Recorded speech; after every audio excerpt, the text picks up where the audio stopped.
हे घेऊन घ्या. हो ताई.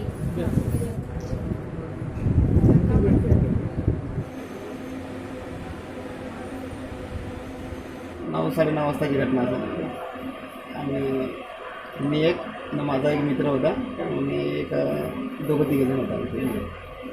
ते फक्त आयसोलेटर काम ते आम्ही ऑन करण्यासाठी गेलो होतं, म्हणजे फॉल्टी म्हणून. म्हणजे ते एक प्रकारचं म्हणजे फॉल्टी होतं आयसोलेटर. ते फक्त आम्ही ऑन आणि म्हणजे फक्त बघायचं होतं म्हणजे काय करायचं म्हणून.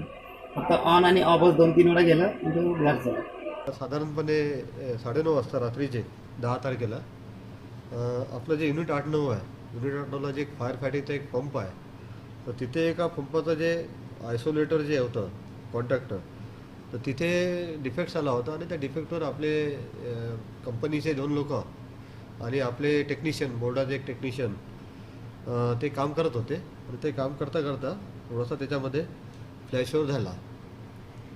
आणि तर जे कंपनीचे आपले जे टेक्निशियन आहे कंपनीचे आमच्या, त्यांना आम्ही डॉक्टर कुबेरकडे ते गेले आणि तेव्हा त्यांनी डिस्चार्ज दिला. आणि दोन जे लेबर्स आहे ॲव्हलॅन्स कंपनीचे, त्यांना तिथे त्यांनी ॲडमिट करून घेतलं डॉक्टर पॉलिवॉलनी.